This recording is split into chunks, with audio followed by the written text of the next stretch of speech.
तथा सचाहं परिवोढुकाम समानशीलां गृहमेधिधेनुम् उपेयवान् मूलमशेषमूलं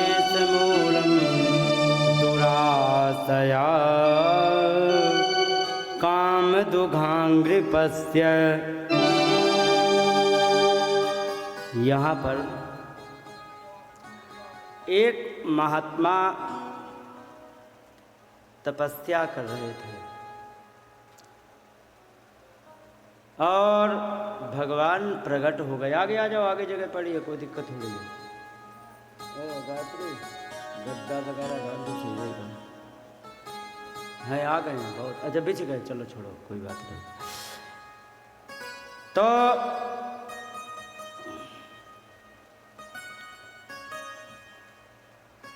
एक एक प्रसंग को ले लिया जाए, जीवन की एक एक नहीं 1000 कमियों को उजागर कर देता है कि हम क्या गलती कर रहे हैं। समझ रहे हो? इतनी बढ़िया बात आई, इतना बढ़िया एक श्लोक में है और इतनी बढ़िया बात कही है। सूत्र मात्र में मैंने पहले ही बताया था। यहाँ इन्होंने कहा महात्मा तपस्या कर रहे थे, भगवान प्रकट हो गए, भगवान से कहने लगे भगवान जैसे सब आप की लाइन में लगते हैं और मांगते हैं और आप सबको दे देते हो, तो भगवान मैं भी आपकी लाइन में लगा हूँ। भगवान ने कहा बताओ क्या चाहिए? तो उन्होंने कहा तथा सचाहं परिवोढुकाम। महाराज मैं विवाह करना चाहता हूँ। भगवान ने कहा हे भगवान ये कौन सी बड़ी बात है?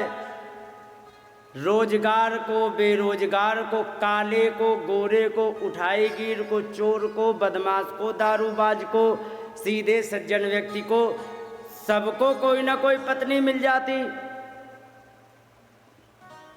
तो तुम्हें भी मिल जाती। इसमें इतनी बड़ी क्या बात है? क्योंकि नहीं है कि क्या, क्योंकि भगवान मिल तो जाती, हमारी कुछ पसंद है। उन्होंने कहा अच्छा तुम्हारी भी पसंद है, बताओ बाबा जी तुम्हारी कैसी पसंद है, कैसी तुम्हें पत्नी चाहिए? तो उन्होंने जो पसंद बताई है वो बड़े काम की है। उन्होंने कहा कि समानशीलां गृहमेधिधेनुम्, शीलता में हमारे समान होनी चाहिए। बस ये नहीं कहा कि हमें जूही चावला जैसी हमें चाहिए, वेरी ब्यूटीफुल ना। ये भी नहीं कहा कि हमें गोरी चाहिए है, नहीं। उन्होंने कहा शीलता में समान होनी चाहिए। अच्छा ऐसा क्यों कहा? मैंने कल आपसे निवेदन किया था कि भागवत सूत्र मात्र में है, इसका व्याख्या बड़ी लंबी करनी पड़ती है। अच्छा आप लोगों से सब लोग पढ़े लिखे हैं और सब लोग अनुभवी हैं, सब लोग जानते हैं। एक बात बताओ, सुंदर कौन होता है? सुंदर की परिभाषा बताओ। What is the definition of beautiful? बताओ बच्चों, सुंदर कौन होता है? सुंदर सुंदर सुनो कौन होता है? जिससे तुम्हारा दिल मिल जाए ना, वो सुंदर होता है। देखने में जो सुंदर होता है ना, वो कभी सुंदर नहीं होता है। माता को काला कलूटा पुत्र भी बहुत प्यारा होता है कि नहीं? क्योंकि माता का उससे दिल जुड़ा होता है, हृदय जुड़ा होता है।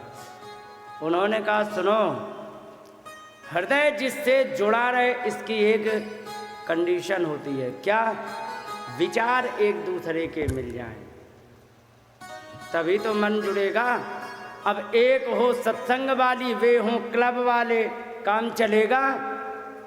एक सत्संग करने वाली हो, वे हो ठेका वाले, काम चलेगा। एक भजन करने वाली हो, वो हो चटकाने वाले, काम चलेगा। और अगर जो एक सत्संग करने वाली हो और दूसरा भगवान का कीर्तन करने वाला हो, जोड़ी बनी की बिगड़ी? बन गई। यही बात तो उन्होंने कहा है, कई समान शीलाम, शीलता में समान होनी चाहिए। और फिर वो चाहे कानी क्यों ना हो, वो भी बड़ी प्यारी लगेगी। लगेगी कि नहीं? ध्यान रखो, सुंदर वो होता है जिससे हृदय जुड़ा होता है। सुंदर वो कभी नहीं होता है जो गोरा हो, अच्छा हो। अगर जो उससे ईर्ष्या हो गई तो उसे तभी तक सुंदर लगेगा जब तक ईर्ष्या नहीं। जिस दिन ईर्ष्या हो गई, उसका चेहरा देख के डर लगेगा। लगेगा कि नहीं?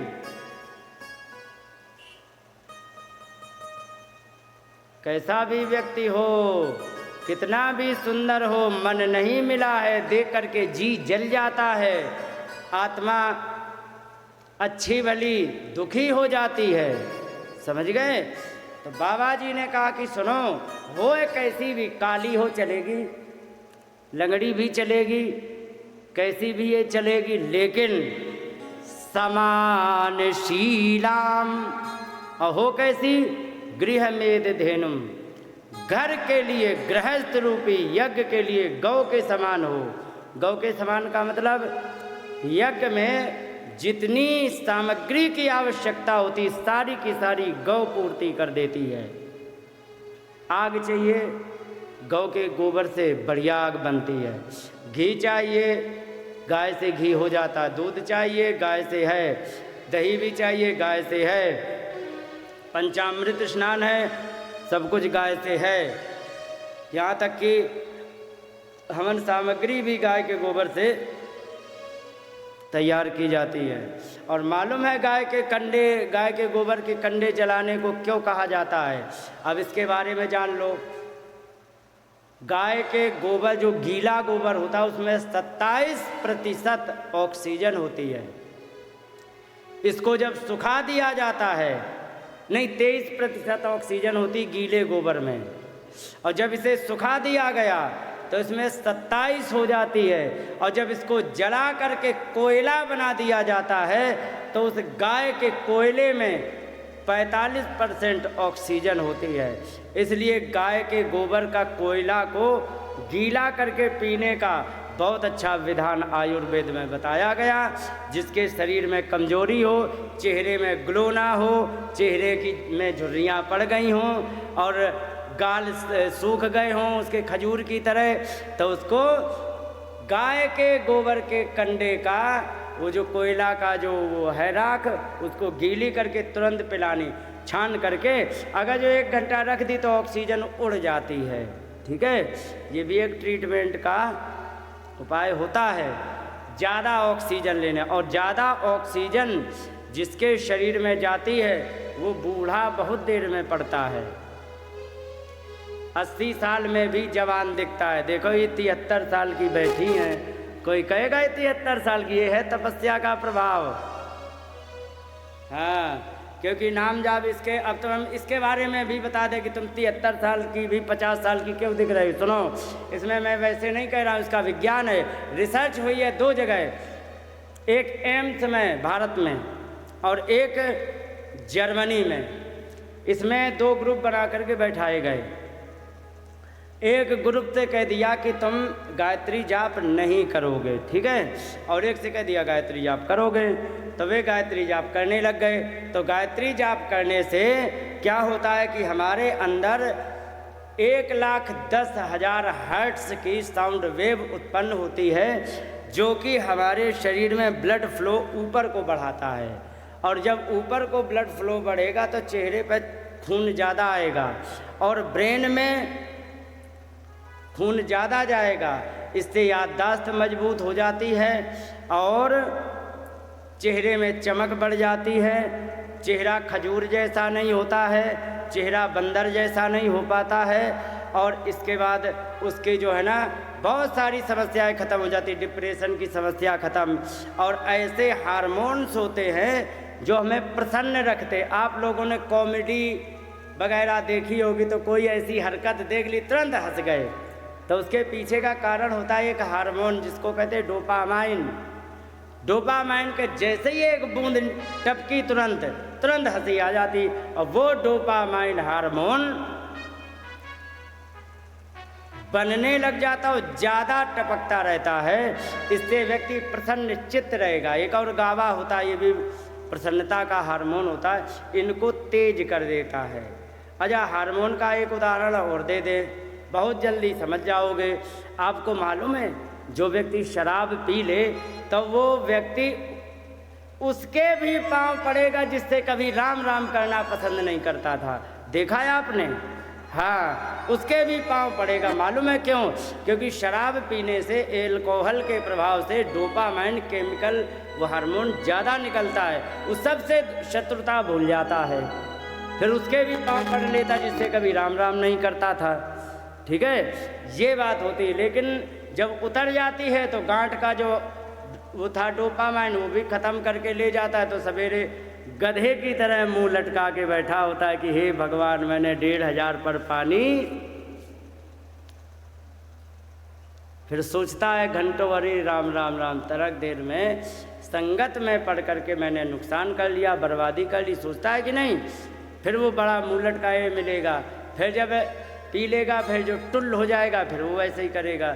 तो यही डोपामाइन गायत्री जपने से परमानेंट टिकाऊ बन जाता है। वो मुस्कुराता ही रहता है व्यक्ति, इसलिए चेहरे पर ग्लो रहता है। समझ गए? इसीलिए पहले गुरुकुलों में प्रत्येक विद्यार्थी को, चाहे लड़की हो चाहे लड़का, उसको गायत्री मंत्र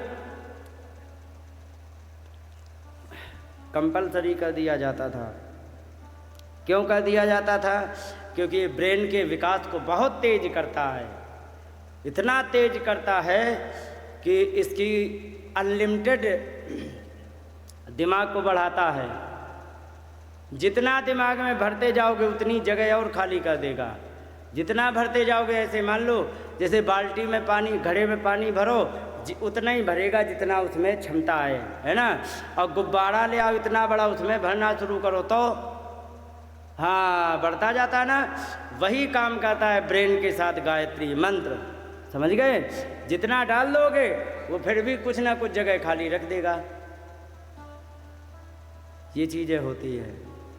तो गायत्री मंत्र का प्रभाव बहुत बड़ा होता है। गायत्री मंत्र से गंभीरता आ जाती है, गायत्री मंत्र से तर्क शक्ति बढ़ती है।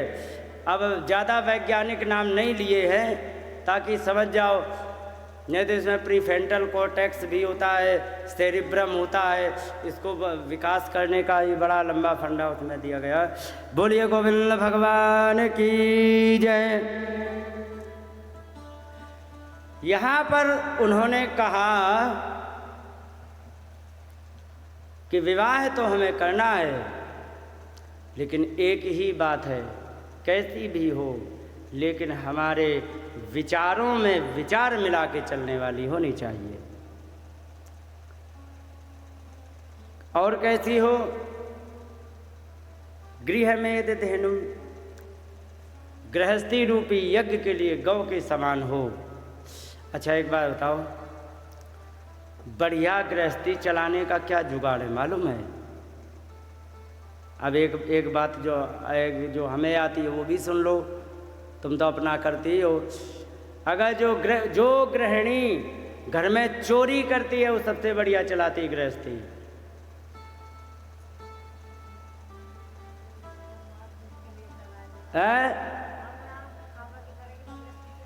सुनो तो, पहले अधूरी बात पर कमेंट करने लग गई, पूरी सुनो। और सच यही है, जो गृहिणी चोरी करके रखेगी वो घर बहुत बढ़िया चलाएगी। कैसे? अब मैं बता दूं जुगाड़।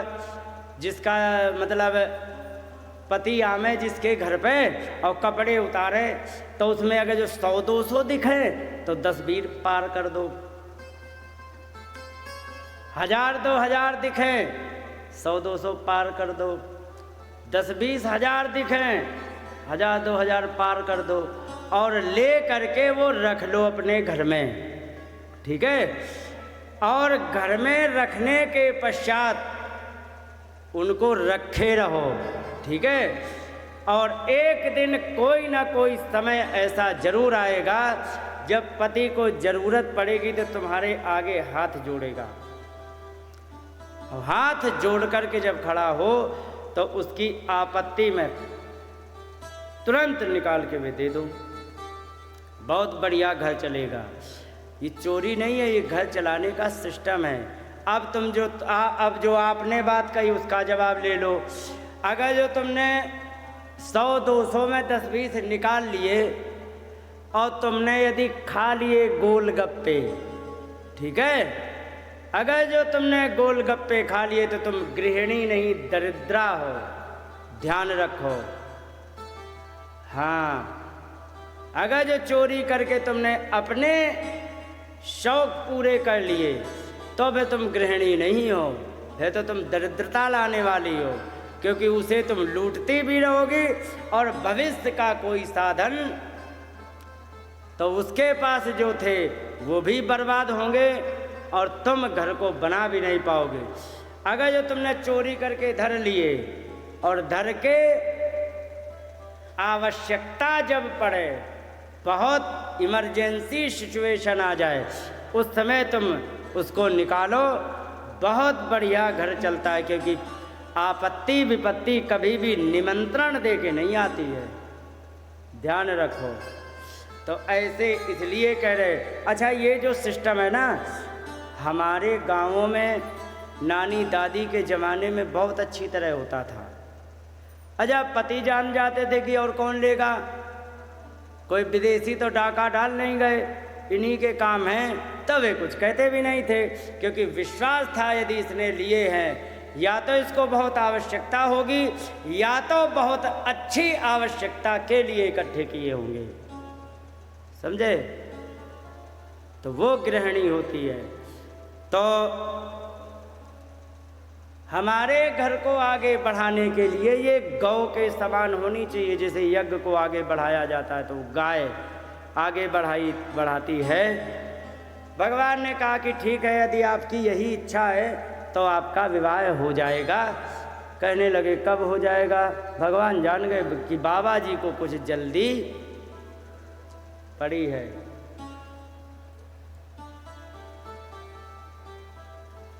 भगवान ने कहा कि कोई बात नहीं, आया सिद्ध दीक्षोताम परसो धर्म को विदा, चिंता मत करो, परसों के दिन तुम्हारे यहाँ आ जाएंगे। आज वरदान ले लिया है, कल अपनी ये झोपड़ी और दाढ़ी और बाल वाल सब ठीक कर लेना, कंघी वंगी करके ठीक कर लेना, परसों आ जाएंगे। अब उन्होंने सब कुछ तैयारी करके बैठ गए। बैठने के पश्चात यहाँ पर आरोप्य स्वाम तुहितरम सवार्य यहाँ पर्यटन महिम मनु जी आ गए। रथ पर बैठ के लिखा है मनु स्यंदनम आस्थाय, स्यंदन कहते हैं रथ को। उस पर बैठ करके और शतरूपा और देवहूति के साथ पहुंच गए वहाँ पर और जा कर के एक निवेदन किया। बड़ी बढ़िया बात कही है। उन्होंने कहा देखो, मैं आपके पास आया हूँ, या उद्यतम अनादृत कीनाशम अभियाचते छीत यते तद यशा स्थितम मानश्चावज्ञया हतः। कहने लगे कि सुनो, अगर जो कोई अपनी ही बात पर कह रहे हैं कि यदि कोई तुम्हारे सामने विवाह का प्रस्ताव अपने आप यदि रखे तो उसको कभी भी मना मत करो। क्यों? या उद्यतम अनादृत्य, अगर जो अपने आप आ गया उसका अनादृत निरादर यदि तुमने किया है तो फिर क्या होगा? फिर आगे जा कर के उसी चीज़ के लिए जब तरसोगे तब कीनासम अभियाचते, किसी कंजूस के आगे हाथ फैलाओगे, फिर क्या होगा? क्षीयते तद यशा स्थितम, फैला हुआ तुम्हारा यश नष्ट हो जाएगा। और मानश्चावज्ञया हता, आपका अपमान भी हो जाएगा। मालूम है क्यों हो जाएगा? क्योंकि अवज्ञा तुमने की है उसकी। किसकी? जिसने पहले तुम्हारे सामने प्रपोजल रखा था। मनु जी ने कहा बाबा जी तो तैयार ही बैठे थे, काय को मना करने वाले, उन्हें तो पहले ही डेट टाइम सब पता था। वे तो बिल्कुल कंघी करे ताक ही रहे थे कि कब आवे कोई। वे तो रास्ता ही देख रहे थे। कहे कि हाँ कोई बात नहीं, बाढ़म उद्वो है, मैं आपकी कन्या के साथ विवाह अवश्य करूंगा, लेकिन हमारी एक शर्त है। कि क्या शर्त है? कि जब तक हमारे घर में संतान प्राप्ति नहीं होगी तब तक हम इनको साथ रखेंगे। जो संतान प्राप्ति हो जाएगी स्वयं राधे राधे कर लेंगे। फिर भी देवहूति ने हाँ कर लिया, और हाँ करके तैयार हो गए। मनु जी ने वहाँ पर विवाह कराया। इस विवाह का नाम है दैव विवाह, ब्राह्म विवाह। ये ब्राह्म विधि से इनका विवाह हुआ। चिंता मत करो, रुक्मिणी मंगल के दिन 8 प्रकार के विवाह होते हैं ना, इनको हम बताएंगे। विवाह 8 प्रकार के होते हैं। जैसे कि गंधर्व विवाह जो होता है ना, उसको आजकल क्या कहते हैं मालूम है? कोई नहीं जानता है। लव मैरिज कौन कौन जानते हैं? उसी को गंधर्व विवाह कहते संस्कृत में। लव मैरिज जिसका नाम आज पड़ गया। यहाँ पर बढ़िया सुंदर ब्राह्म विधि से विवाह हुआ, और विवाह होने के पश्चात मनु और शत्रुपा वहाँ से विदा हुए। विदा होने के बाद इन्होंने तपस्या भी की। तपस्या से जागने के पश्चात इनकी फिर 9 कन्याओं ने जन्म लिया। 9 कन्याओं ने जन्म लिया तो 9 कन्याओं को जन्म देने के पश्चात अब ये कहने लगे अब हम जा रहे। कहाँ जा रहे? तपस्या करने।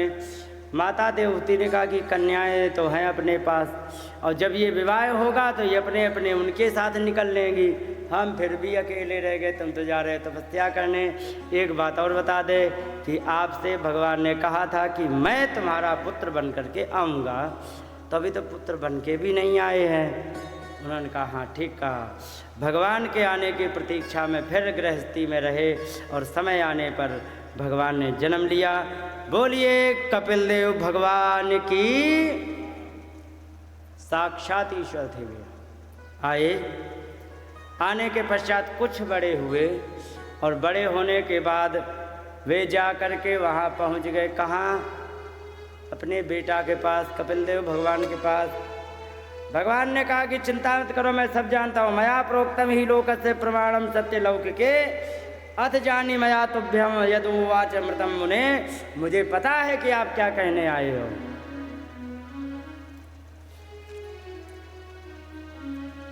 तो आप यदि जानते ही हो कि क्या कहने आए हो तो बता फिर आज्ञा क्या दे रहे हो? कि कोई बात नहीं, गच्छ कामम मया पृष्ठो मयि संयस्य कर्मणा।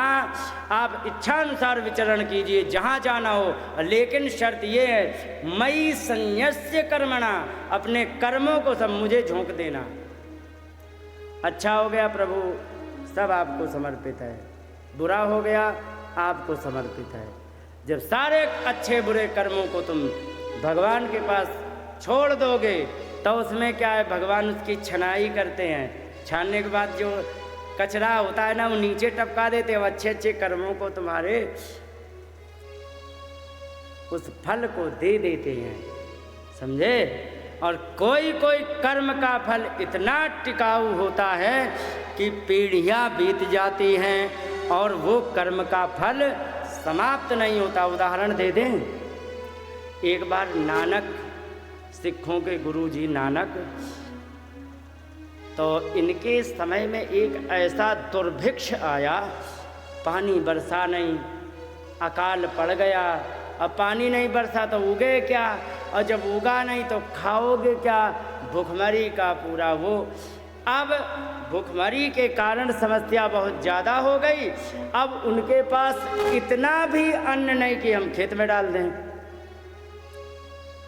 पिताजी ने जैसे तैसे प्रयास करके 4-5 किलो गेहूं का जुगाड़ किया, और गेहूं का जुगाड़ किया और कहा कि जाओ यही गेहूं है, इनको खेत में बो आओ, जो उगेगा उसी से अपना कुछ सोचेंगे। अब 4-5 किलो गेहूं से क्या होता है? अच्छा कमलेश भैया, 1 बीघा में कै किलो गेहूं पड़ते हैं आपके यहाँ? 18-20 किलो। अच्छा हाँ, ऐसे ही पड़ते हैं। अब एक बात बताओ, 18-20 किलो के हिसाब से मान लो 5 है? अरे बीज कितना डाला, तुम्हारी जय हो। हाँ यही तो कह रहा हूँ, मन की बात नहीं, वो तो उपज है, बीज भी तो डाला जाता, उसकी बात कर रहा हूँ। तो जरा सोचो 1 बीघा में 20 किलो भी यदि पड़ेगा तो 5 किलो कितने में?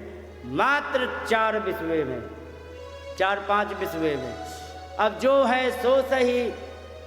अब वे जा रहे थे खेत पर लिए बीज, रास्ते में देखा 4-5 महात्मा बड़े भूखे तड़प रहे थे। हाथ जोड़ के खड़े हो गए, भगवान आप भूखे लग रहे हो, क्या बताया जाए, मैं बहुत भूखा हूँ। अब ये है कि 1 आध दिन नहीं मिला तो हम मर जाएंगे, कोई बात नहीं, जैसी प्रभु की इच्छा। अरे कि नहीं मरोगे नहीं। माताओं को बुलाया, माताओं को। तब ये बिजली बटन वाली चक्की थोड़ी थी कि बटन दाओ खर्र पिस गया ना। अब इन लड़कियों को काम दे दिया जाए तो सब भाग जाए यहाँ से वृंदावन। नहीं तो 4 बजे जगती थी, 5 किलो पीसती थी, फिर छाछ करती थी, फिर गोबर डालती थी, और वे चले गए हैं खेत पर, और टाइम पर उनको बना के नाश्ता पानी भी ले जाना। पूछो इनसे, और तुम्हें क्या है? बटन दबा दी खर्र पिस गया, बटन दबा दी खर्र चटनी बन गई, कुछ करने को नहीं। उसी का लाभ उठाते कि सास भी कभी बहू थी, और उसी में चिपके रहते। नई लड़कियां क्या जाने काम करना, इन्होंने देखा नहीं है करने की तो बात छोड़ दो। क्यों अम्मा, सही कह रहा हूँ ना? हाँ देखा, इनसे पूछो काम क्या होता है, देखा है मैंने। तब बैलों से खेती होती थी, तो माताओं को बुलाया, थोड़ा थोड़ा दे दिया। ये महात्मा बड़े भूखे हैं, इनके लिए इतना हमारे पास जो बोने के लिए गेहूँ था वही तुम ला करके और इनको कुछ पीस करके दे दो तो इनको कुछ खिलाया जाए। और फिर उन्होंने पीस के सभी थोड़ी देर में ला के दे दिया। वहीं तब तक जब तक पिसने गए तब तक उन्होंने इकट्ठे किए कंडा, करीस कहते हैं। करीस मालूम है? गाय चरने गई, वहाँ गोबर छोड़ दिया, सूख गया, बड़ा बढ़िया कंडा, उसे करीस बोलते हैं। उन्होंने करीस इकट्ठे करी और इकट्ठे कर करके लगाई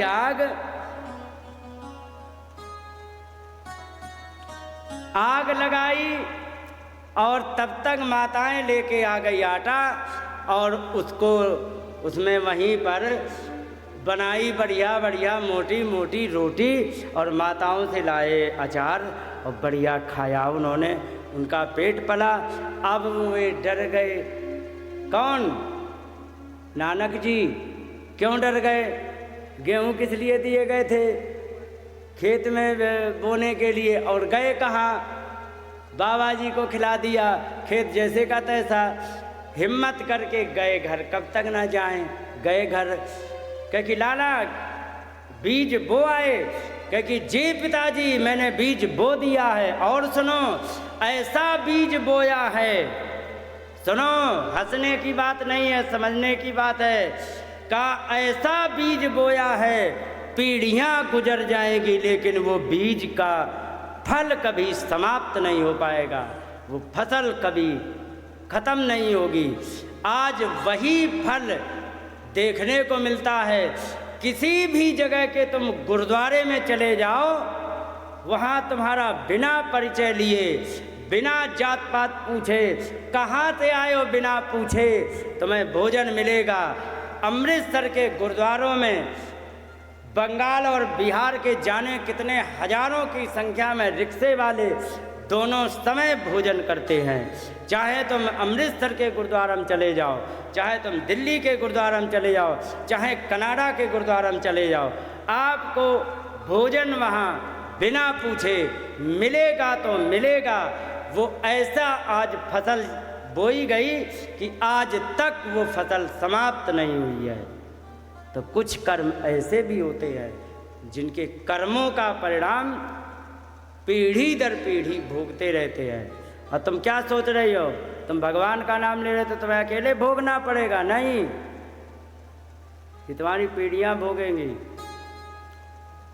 समझे? तपस्या का कोई भी कर्म हो, अच्छा कर लो बुरा कर लो, कर्म का फल तुम्हारा कभी भी नष्ट नहीं हो सकता।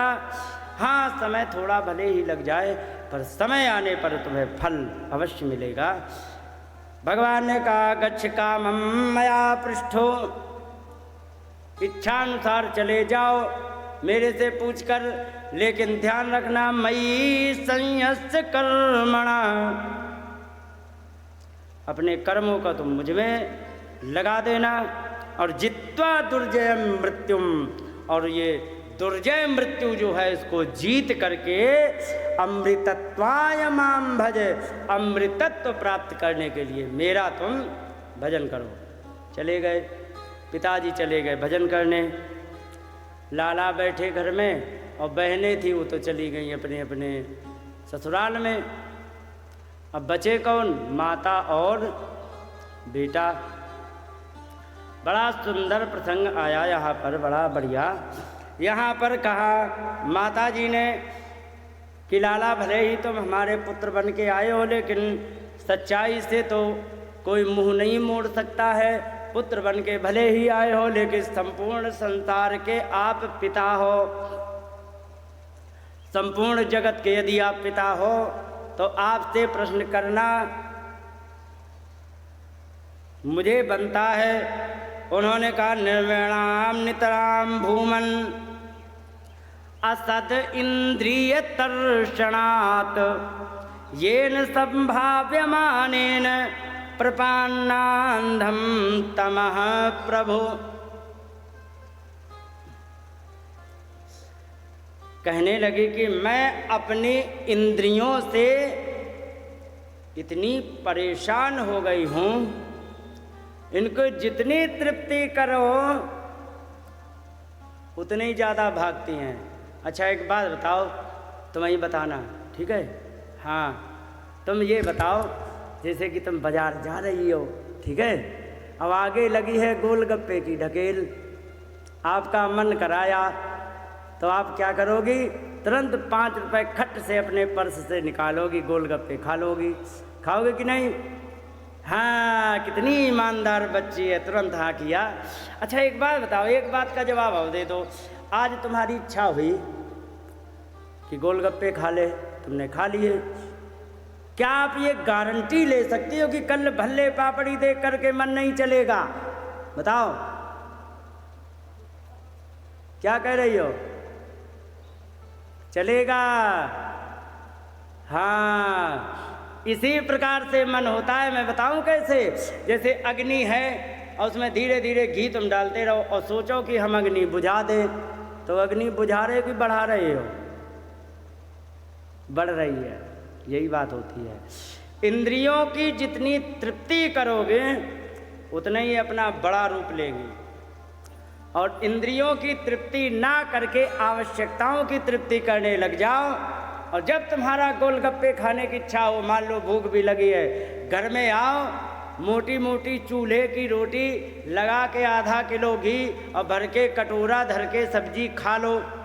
फिर बाजार जाओ, गोलगप्पे खाने की इच्छा होगी ये, और जब इच्छा हो तब यही करो। एक समय वो आएगा कि गोलगप्पे की देखने की भी इच्छा नहीं होगी। इंद्रियों को तृप्त करोगे, कभी भी उसका अंत नहीं पाओगे। उन्होंने कहा कि ये बताइए, हम इंद्रियों को जितना तृप्त करते हैं, कोई भी इंद्रिय हो, कान है, अच्छे अच्छे गाना सुनने के लिए कहते कि नहीं? हाँ, आप कोई सुनो, एक बार की बात, मैं वृंदावन में परिक्रमा लगा रहा था। आपने वृंदावन परिक्रमा लगाई है? अच्छा, सोहम आश्रम देखा होगा, अटल्ला चुंगी से थोड़ा चल के आगे है, तो वहीं से मैंने परिक्रमा चालू करी। 2-3 लड़कियां 14-14, 15-15 साल की, और बगल में है एक पानी गांव, ये जानते होंगे पानी गांव है, वहाँ जमुना जी किनारे। तो वहाँ की 2 लड़कियां आई, वे आगे परिक्रमा लगा रही थी और भीड़ चल रही थी, एकादशी थी। उन्होंने पूरी परिक्रमा में 1950 से लेकर के 2011 के बीच के जितने फिल्मी गाने थे सब गा के सुना डाले, समझे? और उनका भी दोष नहीं, बच्चे थे, नहीं इतनी समझ थी कि हाँ मतलब हम यहाँ टहलने आए हैं कि परिक्रमा लगाने आए कि भगवान का नाम लेने आए। लेकिन फिर भी जितनी श्रद्धा थी कि हाँ परिक्रमा है वृंदावन की, भगवान का नाम है, ठीक है, फिर भी गाने सुनाए, कोई बात नहीं, मैं उन्हें दोष नहीं दे रहा हूँ। उनकी समझ ही इतनी थी, बच्चों में इतनी अकल होती है, समझे? अब कोई बड़ा हो तो उसको कहा जाए। बच्चियाँ थी 15-15, 16-16 साल की, और पूरे गाने सुना डाले। ऐसे भी परिक्रमा करी। तो कहने का मतलब ये है कि कान जो होते हैं ना, ये नए नए गाने सुनने के लिए, नए नए शब्द सुनने, प्यारे प्यारे शब्द सुनने के लिए लालायित रहते हैं, और जितना सुना उतना ही चाह बढ़ती है। और जीभ है बढ़िया बढ़िया स्वाद चाहती है, आँखें हैं बढ़िया दृश्य देखना चाहती है, त्वचा है ये भी सुख चाहती है। अच्छा एक बात बताओ, एक ज़माना था कि पहले कुछ नहीं होते थे, प्रत्येक घर के आगे नीम का पेड़ होता था, जब गर्मी लगी उसके नीचे बैठ गए और पंखा लेके हिला डुला लिया, हो गया। फिर आया एक बिजली का पंखा, फिर वो ऐसे रख दिया जाता था, घूमता था। जो अनजान लोग होते थे तो कहते इसमें भूत है कि प्रेत है, ये क्यों घूम रहा है? और जब हवा लगी हा हा हा आनंद आ गया, कहते थे कि नहीं। और धीरे धीरे क्या हुआ, जब उस पंखा की हवा को शरीर ने ले लिया तो इस त्वचा ने फिर मांग की कि नहीं नहीं नहीं, इससे अभी गर्मी लग रही है, कुछ और जुगाड़ करो। फिर पानी वाला पंखा आया जिसमें नीचे पानी भर देते, ऊपर फुर्र चलता रहता है, क्या कहते उसे? कूलर, कूलर कहते। कूलर चलने लगा, और फिर आई बरसात, और जैसे ही मौसम बना, गर्मी आई, कूलर चलाया तो वो भी लू देने लगा। फिर एक और नई चीज बनी, वो डिब्बा चिपका दिए जाते दीवार पे, क्या कहते हैं? AC, air conditioner. एक बात बताओ सच, गर्मी ज़्यादा बढ़ी है या त्वचा ने मांग ज़्यादा कर दी? बताओ। मांग ज़्यादा कर दी, हाँ यही बात है। इसीलिए आपको एक बात बताएं, अगर जो तुम नीम के नीचे बैठ करके अपनी गर्मी काटते रहते हो तो मैं कभी भी कोई दिक्कत नहीं रहेगी। अगर जो एसी कमरे में घुस करके और फिर तुम नीम के सामने आ जाओ, आसपास ऐसा लगेगा जैसे आग जल रही हो। क्यों? क्योंकि त्वचा ने उतनी अपनी मांग बना ली। और मैं एसी से इतना डरता हूँ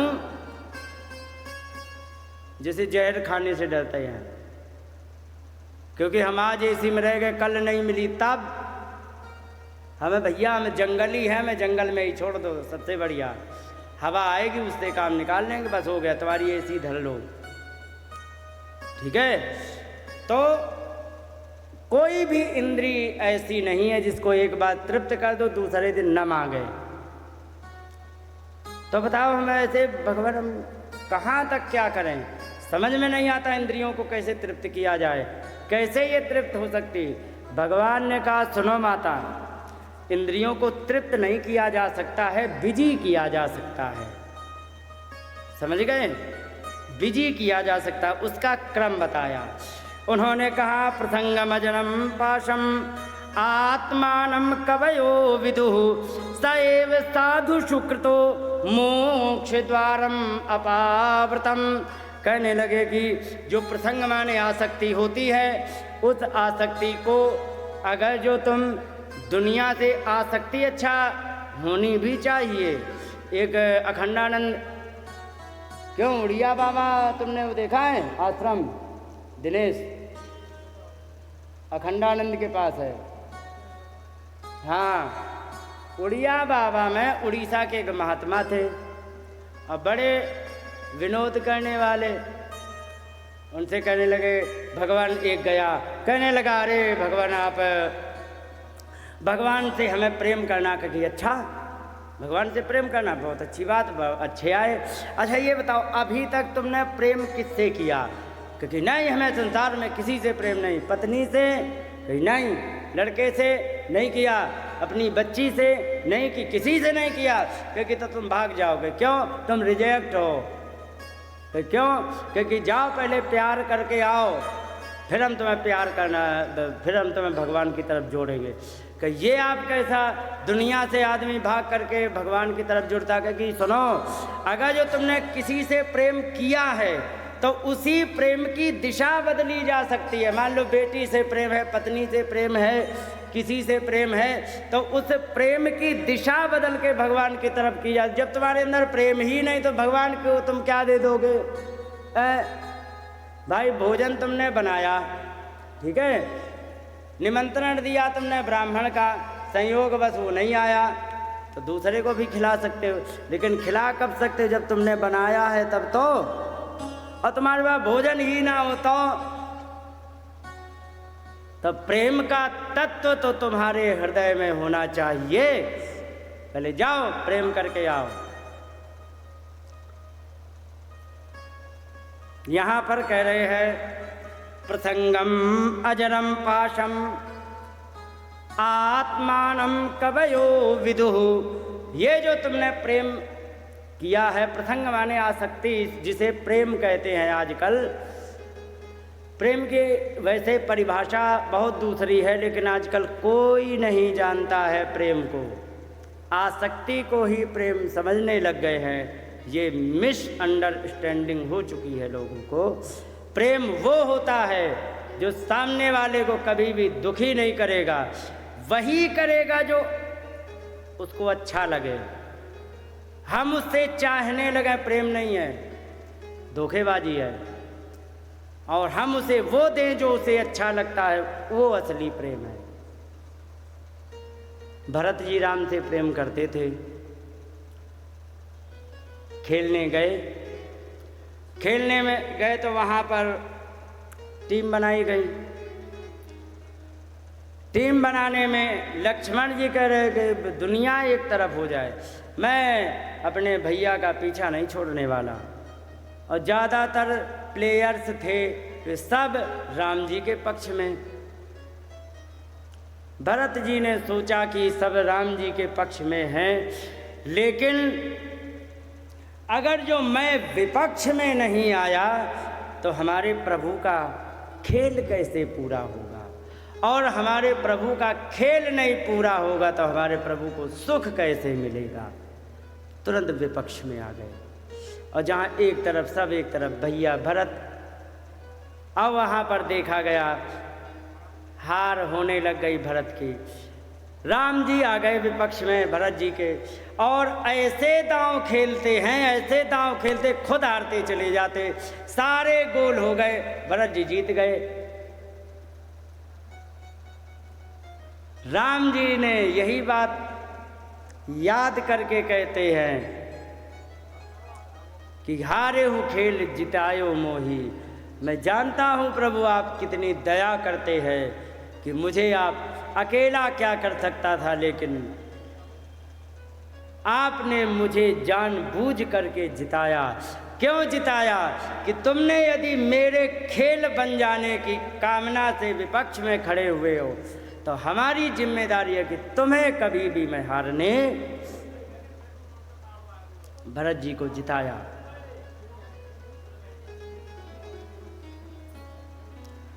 बोलिए गोविंद भगवान की जय।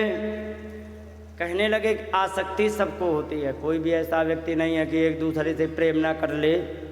माता को बेटे से बहुत ज़्यादा प्रेम हो जाता है, कभी कभी पड़ोसन से भी हो जाता है ना। और पिताजी को भी बेटे से बहुत प्रेम होता है। तो अगर जो मोक्ष प्राप्त करना है तो वही प्रेम की दिशा बदलनी है।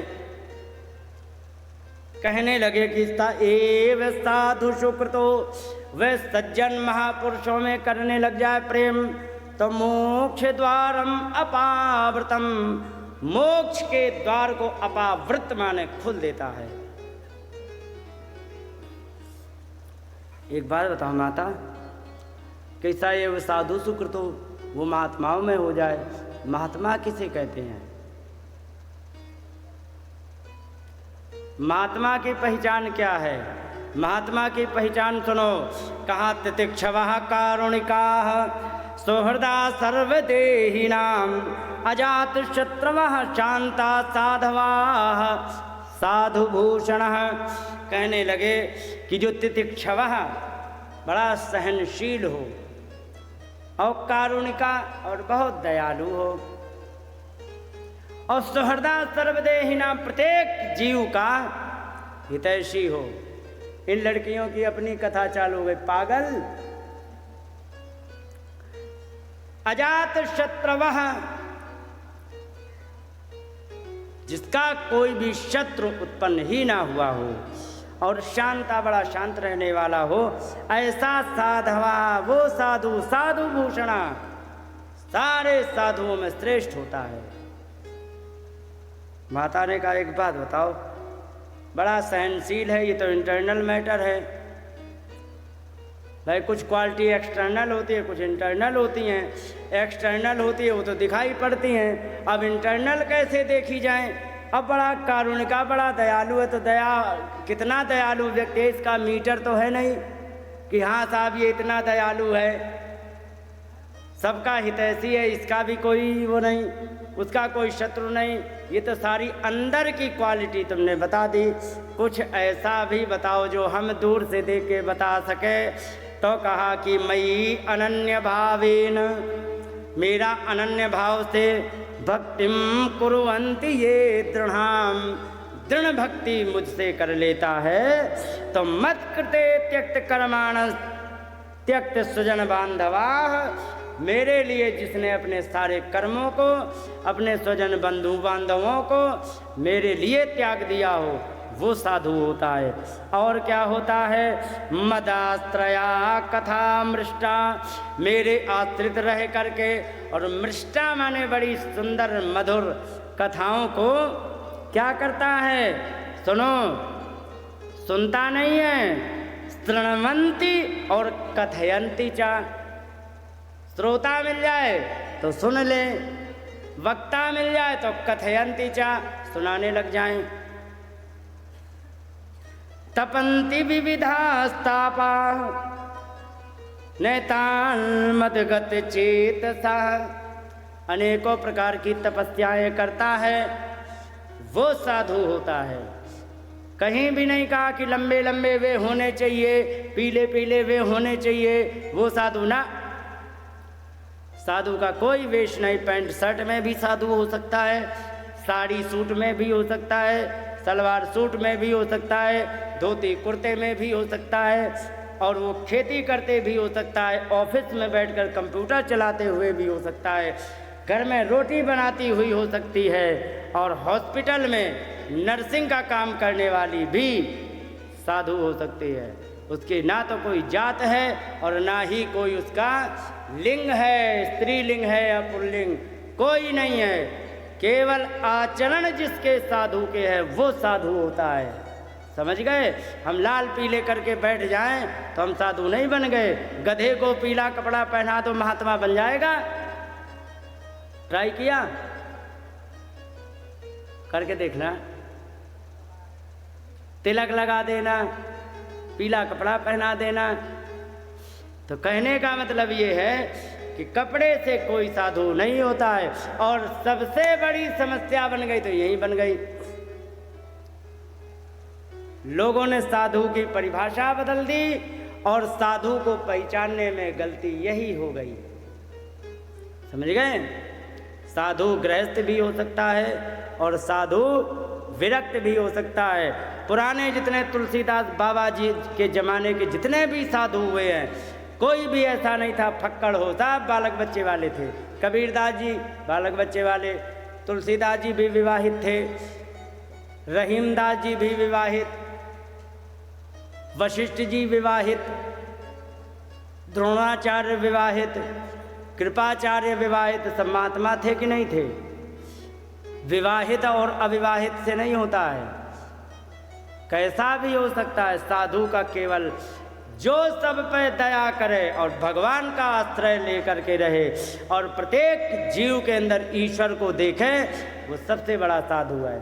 और ऐसे साधु के पास जाओगे तो जरा सी भी तुमने गलती करी तुरंत टोक देगा, नहीं नहीं नहीं नहीं ऐसा मत करना। क्या होगा?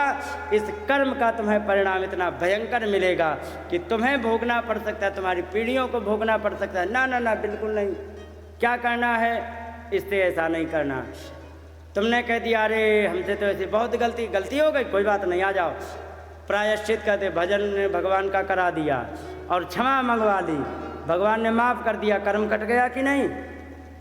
तो महात्मा जो होगा कभी भी तुम्हें, और एक दूसरी पहचान और बता दें, महात्मा असली वो होता है जो केवल और केवल आपके प्रेम की दिशा को भगवान की तरफ मोड़े, वो होता है महात्मा। और जो अपनी तरफ कहे हमें ही सब कुछ हो गए, ब्रह्मा विष्णु महेश सब हमें ही हैं, हमारे ही पास आओ, तो वो भगवान, वो साधु नहीं होता है। यहाँ कहते हैं संतन के संग लाग रे तेरी अच्छी बनेगी, संतन के संग लाग रे अच्छी बनेगी तेरी किस्मत जगेगी, अच्छी बनेगी तेरी, ओ ये तेरो बड़ भाग रे, ओ ये तेरो बड़ भाग रे, तेरी अच्छी बनेगी, संतन के संग लाग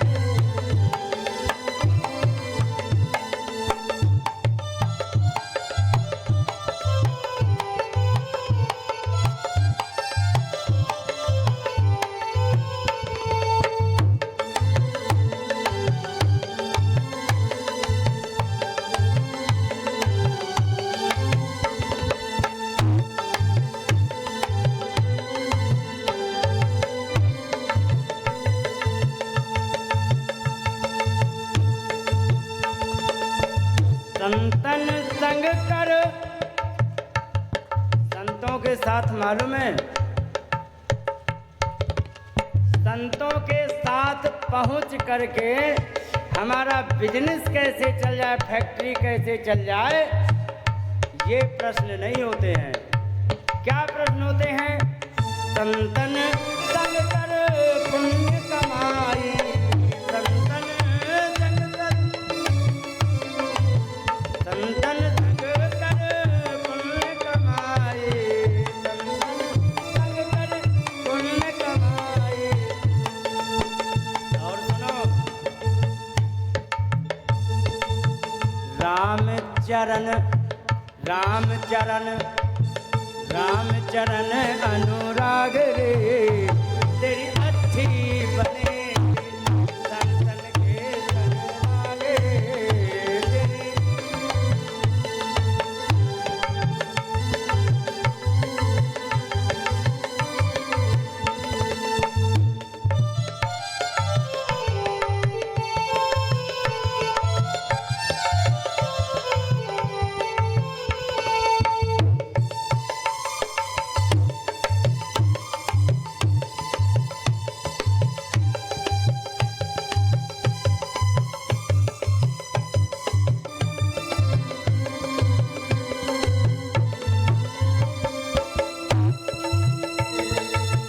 ध्रुव जी की बन गई, ऐसे फर्जी बातें नहीं है उड़ी उड़ाई। कि संतों के साथ लग जाओ तो तुम्हारा काम बन ही जाता है। सिद्धांत के बाद उदाहरण होना बहुत जरूरी है। ध्रुव जी की बन गई,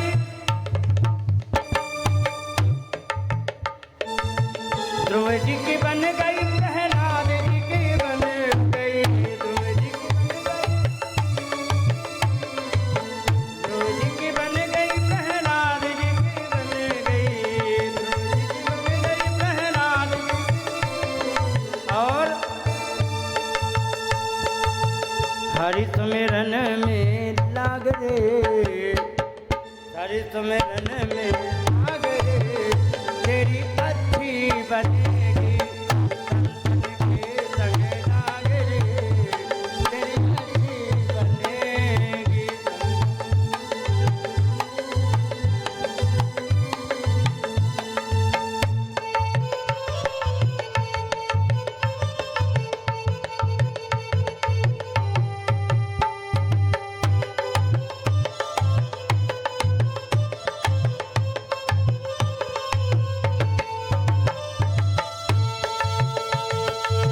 कागाते तोए हंस करेंगे, कागाते तोए हंस, हाँ कागाते तोए हंस करेंगे, कागाते तोए।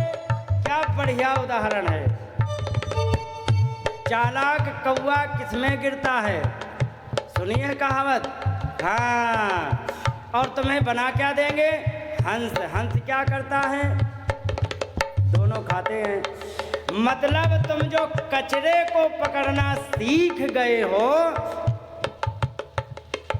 तो तुम्हें मोती की पहचान करा देंगे। संसार में कचरा है, जितना उलझोगे उतने तुम फंस जाओगे, और ऊपर ईश्वर जो है वो असली मोती है। क्या होगा? कागाते तोए हंस करेंगे, कागाते तोए हंस करेंगे, हंस करेंगे, हंस करेंगे। और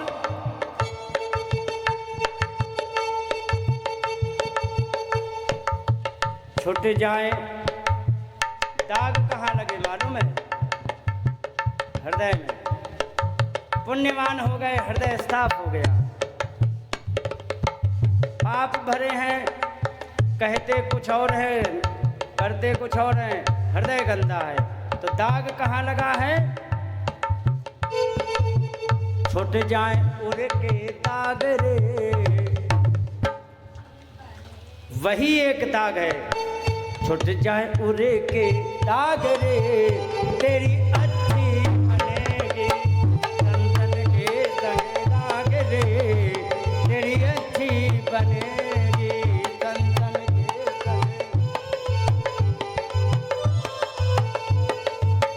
संतन के संग दाग रे, तेरी अच्छी बनेगी।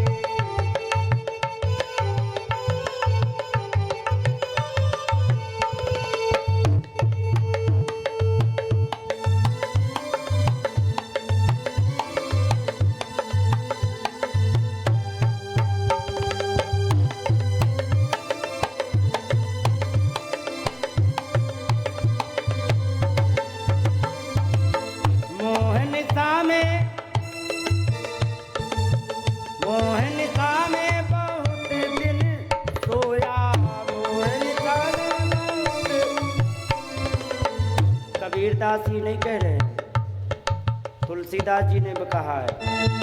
एही जग जामिनी जागहि जोगी, परमारथी प्रपंच वियोगी, मोहनिशा में बहुत दिन सोया, मोहनिशा में बहुत।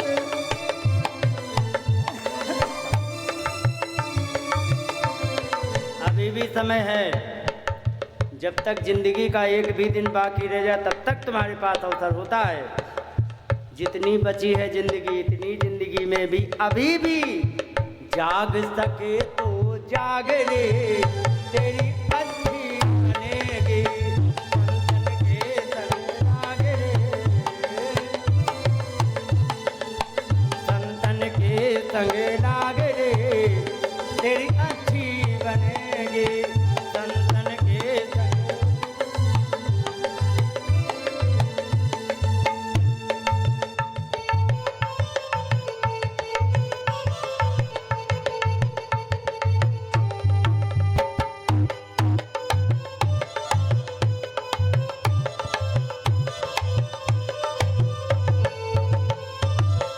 कहत कबीर सुनो भाई संतो, कहत कबीर राम सुमिरन में, कहत कबीर राम सुमिरन में, लाग सके तो लाग रे, हाँ लाग सके तो लाग रे, तेरी अच्छी बनेगी संतन के संग लाग रे, तेरी अच्छी बनेगी संतन के संग लाग रे, तेरी अच्छी बनेगी, अच्छी बनेगी तेरी किस्मत जगेगी अच्छी। राम चरण अनुराग रे, तेरी अच्छी बनेगी संतन के संग लाग रे, तेरी अच्छी बनेगी, अच्छी बनेगी, अच्छी बनेगी। बोलिए गोविंद भगवान की जय। समझ गए?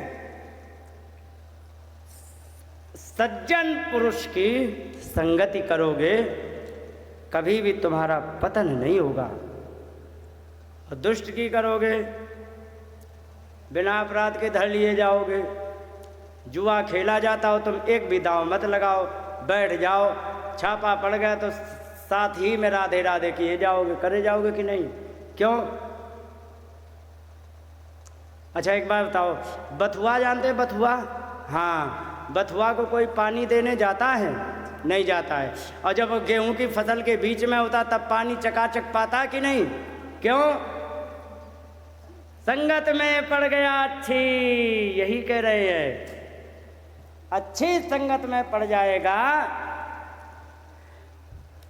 तो उसको भी चकाचक खाद पानी, उसको कोई पानी तक नहीं पिलाएगा, उसमें महंगी महंगी उसमें उर्वरक भी डाले जाएंगे जो गेहूं के साथ पड़ जाता है। तो अब अकेला खड़ा है तो बकरियां चबाती है ना? इसीलिए कहते हैं अच्छी जगह रहोगे, अच्छी संगत में रहोगे, अच्छे कर्म करोगे। एक चीज़ और बता दे, अच्छे कर्म करने के परिणाम, अच्छा कर्म करोगे, भला अपना करोगे, और संसार पूरा इज्जत तुम्हारी फ्री करके जाएगा। करेगा कि नहीं? बुरे काम तुम करो, बिगड़ेगा किसका? बुरे काम तुमने किए तो बिगड़ेगा किसका? तुम्हारा ही बिगड़ेगा। और फ्री फोकट में दुनिया वाले तुम्हारी खिल्ली उड़ा करके बहुत अच्छी तरह अनुभव किया। हम कोई भी काम करें, कोई भी फ्री में हमें इज्जत दे करके जाते रहे, तब हमें पता लगा अरे वाह, काम अपना कर रहे हैं, आदर ये करके जा रहे हैं, जबकि इनका एक पैसा का भला नहीं होने वाला। समझ गए? इसीलिए अच्छे कर्म करोगे, दुनिया सम्मान करेगी, भला तुम अपना करोगे। बुरे कर्म करोगे, दुनिया बेइज्जती करेगी और नुकसान तुम केवल अपना करोगे। और एक बात और बता दे, संसार में एक चीज़ और है, कुछ लोग ऐसे बैठे होते हैं कि तुम्हारी जरा सी फटी चद्दर दिखाई पड़े, उसी को मुद्दा बना के खिल्ली उड़ाने का प्रयास करेंगे कि नहीं? और कुछ ऐसे होते हैं, ऐसे भी होते हैं, तुम्हारी जरा सी कोई फटा चद्दर दिखाई पड़ा तो तुरंत उसको ठीक करने के लिए योजना बनाएंगे और तुमसे मिलेंगे कि ये जो हो गया है तो इसका कैसे भरपाई की जाए, विचार किया जाए, बताओ हमारी क्या सहायता लगेगी। ऐसे भी हैं, भले ही 5% हों पर हैं। तो कहने का मतलब अच्छे लोगों की संगति करोगे, जीवन में कभी भी तुम्हारा पतन नहीं होगा। और एक बात और बता दें, अच्छे व्यक्ति की संगत में रह करके वो भी व्यक्ति आदर पा लेता है जो कुछ न जानता हो। एक बार की बात, एक बाबा जी जा रहे थे, ठीक है, और बाबा जी के संग में एक आ गया गांव देहाती अंगूठा टेक भैंस चराने वाला, जो कि सीधे से राम शब्द नहीं कह पाए। तो बाबा जियों ने सोचा कि ये है साथ में, तो इसके भोजन पानी का तो जुगाड़ करना ही पड़ेगा, करना पड़ेगा कि नहीं। तो भोजन पानी का जुगाड़ करना पड़ेगा, तो इसे बाबा जी बनाना पड़ेगा। अगर जो ये वैसे ही फक्कड़ बन के रहा, पैंट शर्ट पहन करके फटीचर बन के, तो इसे कोई रोटी की बात छोड़ो, इधर दरवाजे के अंदर नहीं जाने देगा। उसको भी बाबा जी बना दिया, पुराने कपड़े दे दिए, लपेट दिए, बाबा तिलक तिलक पोत दिया उसके माथे पर, और पोत करके बाबा जी बना करके एक सेठ जी के, वो सेठ जी फंस गए तुम्हारे जैसे पढ़े लिखे सत्संगी सब चीज़ों का, महाराज कुछ सुना दो, कुछ सुना दो, कुछ सुना दो। अब आज सुनाने की बारी आई तो सब प्रवचन करेंगे। ज्ञानी थे तो जो थे अपना राम का नाम कोई कीर्तन करके अपना किनारा का, वो क्या करे जो भैंस चराता था, वो तो रंग पोत के ले जाया गया। तो बाबा जी ने कहा नहीं नहीं नहीं, ये नहीं सुनाएंगे। कि क्यों? ये मौन धारण करके महात्मा बने हैं। अब अगर जो मौन खुल जाए तो पता लग जाए कि ये शेर है या सियार, लगेगा कि नहीं। तो ये चीज़ें होती है। अगर जो कोई अच्छे व्यक्ति के साथ पड़ जाए और बुरा भी हो तो उसका धीरे धीरे उसका भी सम्मान होता है, लेकिन बुरे व्यक्ति का भी प्रभाव ये बनता है धीरे धीरे यदि उसके साथ लगा रहा, हृदय से जुड़ा हो, नकली ना जुड़ा हो दिखावा में, हृदय से यदि जुड़ गया हो अच्छे व्यक्ति के साथ, तो वो भी धीरे धीरे भले ही भैंस चराने वाला हो वो भी सज्जन बन जाएगा। ये चीज़ें हैं। कहाँ? तो यहाँ पर संतों की परिभाषा बता दी, पहचान बता दी। उन्होंने कहा एक बात बताओ, मान लो बाबा जी की संगत हमने महात्माओं की कर ली, अच्छे पुरुषों की कर ली संगत, इससे होगा क्या? तो कहे कि होगा ये कि जब तुम उनके पास जाओगे तो क्या होगा कि सताम प्रसंगान मम वीर्य संविदो भवंति हृत कर्ण रसायनम कथा। संतों के प्रसंग में रहोगे, साथ में रहोगे तो होगा कि मम वीर्य संविदा, हमारे पराक्रम से युक्त, भवंति हृत, हृदय को, और कर्ण, कानों को, रसायनम कथा, हमारी कथाएं होती हैं। माता ने कहा एक बात बताओ, जब आपकी कथाएं होंगी और बड़े मतलब पराक्रम की होंगी कथाएं, तो उससे होगा का, कथाओं से क्या होता है? यहाँ पर यह प्रश्न किया गया कि कथा श्रवण करने से क्या होता है। तो कहेगी सुनो कि तत्जोषणात्, उन कथाओं का सेवन करने से आशु अपवर्ग वर्तमनि, अपवर्ग माने है मोक्ष, मोक्ष होता है, गीता में बहुत बार आया है, मोक्ष होता है।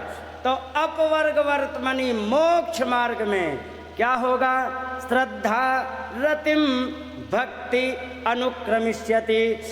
मोक्ष मार्ग के लिए, आपको मोक्ष मार्ग में जाने के लिए भगवान पर श्रद्धा हो जाएगी, उनसे रति हो जाएगी, और भक्ति ही अनुक्रमिष्यति, और जब रति हो जाएगी तो उनसे भक्ति भी परमात्मा से हो जाएगी। तो कई की एक बात बताओ कि मान लो कि हमें भगवान से भक्ति हो गई तो क्या होगा? प्रश्न बनता है कि नहीं कि भगवान से भक्ति हो गई तो क्या होगा? या फिर कह दिया जाए भगवान से भक्ति करने का क्या फल है? तो आगे भक्ति से बताया कि भक्त्या पुमान जात विराग ऐन्द्रियात दृष्ट्वा श्रुतान मद रचनानुचिंतया। जिस समय भक्ति हो जाएगी हमारी उसके मन में, तब क्या होगा कि सारे संसार से उसको वैराग्य हो जाएगा। और जब संसार से वैराग्य हो जाएगा तो मेरे ही किसमें कई दृष्ट श्रुतान वो देखेगा और सुनेगा किसको, कई मत रचना अनुचिंतया, मेरी जो रचना संसार में दिख रही है इसी में वो मेरी रचना समझने लगेगा और मैं प्रत्येक में बैठा हूँ ये वो समझने लगेगा। और जब प्रत्येक व्यक्ति में उसको ईश्वर दिखने लग जाए तो मोक्ष मार्ग में कोई संदेह है क्या? और जब आपका मोक्ष मार्ग में तुम्हारा मन लग गया तो तुम्हारी जितनी भी इंद्रियां हैं ना माता, वे सब की सब मन के ही अधीन होती हैं। और जब मन भगवान में लग जाएगा तो सारी इंद्रियां शांत हो जाएंगी। एक बात बताओ, कभी कभी ऐसा हुआ है, किसी किसी के जीवन में अक्सर हो जाता है कि आप जा रहे हो अपनी पड़ोसन के घर में, ठीक है, अब तुम्हारे यहाँ तो जंगल ही है, पड़ोसन भी आधा किलोमीटर दूर मिलेंगी, तो मान लो कहीं बस्ती में है, अपनी पड़ोसन के यहाँ जा रहे 2-3 घर छोड़ के, और किसी बात पर इतना दिमाग खो गया कि जो पड़ोसन का घर था उससे आगे निकल गए। होता है कि नहीं? हो जाता है। क्यों हो गया? क्या आंखें किराए पे दे दी थी? रास्ता नहीं दिख रही थी? मन में और कुछ चल रहा था तो सारी इंद्रियों को उसने नियंत्रित कर लिया देखते हुए भी, और वो उस घर को नहीं पहचान पाया, समझे? तो जब गोलगप्पे हम देखेंगे भी तो भी उसकी तरफ मन नहीं जाएगा। क्यों नहीं जाएगा? क्योंकि मन तो वो दूसरी जगह पर लग गया है। कभी जब ज़्यादा अभी अनुभव कर लिया होगा इस कार्यक्रम में ही, जब ज़्यादा काम होता है तो घर वाले बुलाते रहते, भूख भी लगी, आ जाओ माता खाना खा लो, और हाँ हाँ हाँ हाँ करते करते 11 से 2 बज जाते कि नहीं? क्यों बज जाते हैं? क्योंकि मन हमारा सारा का सारा काम में लगा है, तो भूख भी हमें लगी इस बात का अनुभव नहीं हो पाता। जब कहते अरे आ जाओ तो उठ के आते हैं कि हाँ अरे हमें भूख भी लगी है, चलो चलो खा लेते। होता है कि नहीं? क्योंकि मन जो होता है ना, सारी इंद्रियों का नियंत्रक होता है, मन ही है। मन को यदि तुमने एक डायरेक्शन में लगा दिया तो इंद्रियों को भटकने ही नहीं देता है। यही बात कही गई है, दूसरी थोड़ी कही गई है। इसके बाद उन्होंने यहाँ पर बताया, और बताने के पश्चात यहाँ पर और भी बड़ा अच्छा विषय दिया गया है। कहने लगे कि जो व्यक्ति मनुष्य जन्म लेकर के आता है और बुरे कर्म करता है, तो बुरे कर्म करने के परिणाम से भगवान का रथ तो विमान तो आता नहीं है, उसके लिए आते हैं 4 और बड़े खतरनाक होते हैं, और उनको जब पकड़ के बांध के ले जाते हैं तो ले जा कर के बड़े कष्ट से पहुँचता है, यमराज के सामने खड़ा कर दिया जाता है। और यमराज के सामने जिस समय खड़ा कर दिया जाता है तो उसको सज़ा दी जाती है, और सज़ा देने पर जो से सज़ा उसके हाथ लगती है उसी को भोगता है। और भोगते भोगते जब उसकी सज़ा पूरी हो जाती फिर कहते थे जाओ इसको एक चांस और दे दिया जाए। फिर वो दोबारा आता है और आ करके फिर जब जन्म लेता है और जन्म ले करके अच्छे कर्म नहीं करता है तो फिर वही चक्र में भटकता है। लेकिन अगर जो अच्छे कर्म करने लग जाता है तो अच्छे कर्म करने के भी कई एक प्रकार होते हैं। क्या होते हैं? इसके लिए